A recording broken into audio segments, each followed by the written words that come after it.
They were professed members of the community for less than 6 years. But growth and expansion happened quickly, both in numbers and in ministries. A group of sisters, also originally from Marystown, Pennsylvania, came to Shakopee, Minnesota. This community was very successful in its ministries, but in 1880, the bishop ordered the sisters to either merge with St. Benedict's Monastery or be dispensed from their vows. 22 sisters chose to merge with us. While it was a painful story in our history, much good resulted.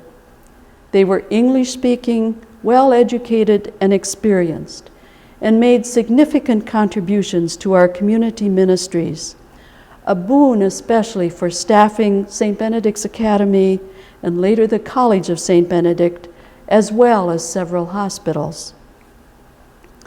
Significant works at this time included 3 major hospitals. In 1885, we started St. Alexius Hospital in Bismarck, North Dakota. We also started St. Benedict's Hospital in St. Cloud, later became known as St. Cloud Hospital. 3 years later, in 1888, we started St. Mary's Hospital in Duluth, Minnesota. We staffed 163 schools at this time, 95 of them within the state of Minnesota. 5 founding sisters began the College of Saint Benedict in 1912. Sister Claire Lynch, the first dean of the college, gave strong leadership in the development of this Catholic liberal arts college. We were truly motivated to respond to the pressing needs of the church. Sacred Heart Chapel was constructed as our first freestanding chapel in 1912, the same year as Teresa Hall, the first college building, was being built. When the sisters voted to build the chapel, they emphasized that they wanted it to be beautiful and to meet present and future needs. Sister Priscilla Schrittbauer and Mother Cecilia Kapsner were key individuals who successfully accomplished the significant expansion happening at this time. We grew to be the largest Benedictine community in the world, with membership of 1,278 in 1945. We established 11 new foundations or monasteries. This was very risk-taking because it resulted in a decrease in our own membership, but it was viewed as new growth for the church.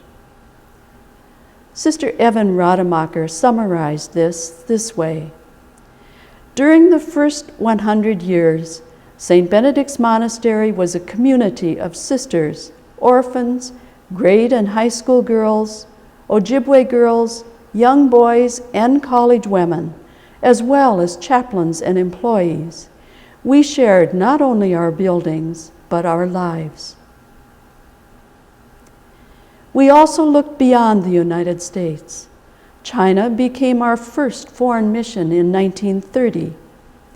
When Mother Louise Walls asked for volunteers to go to China to educate Chinese women and girls, over 100 sisters volunteered. 6 sisters were chosen to go. While there, they experienced 3 wars and ended up doing important ministry in caring for wounded Chinese soldiers.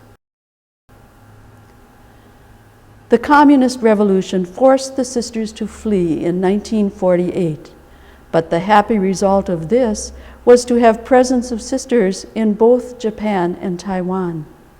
We also began a mission in Puerto Rico. One very important issue that was a 90-year struggle for us was that of jurisdiction. The Holy See held that a religious institute had not reached its final or complete state until approved by Rome and therefore brought under papal jurisdiction. Every prioress since Mother Benedicta Reep was concerned about this, but it was our 8th prioress, Mother Rosamund Pratchner, who accomplished the change from diocesan to pontifical jurisdiction. this despite overwhelming opposition from the bishop. Father Ulrich Besti and Abbot Elquin Deutsch from St. John's Abbey provided invaluable assistance in obtaining this approval. The irony of this struggle is that the official final decree of praise in 1956, granting pontifical status in perpetuity to St. Benedict's Monastery, was never received. It was aboard the Andrea Doria, which sank in the North Atlantic. We have only a simple typewritten copy for our records.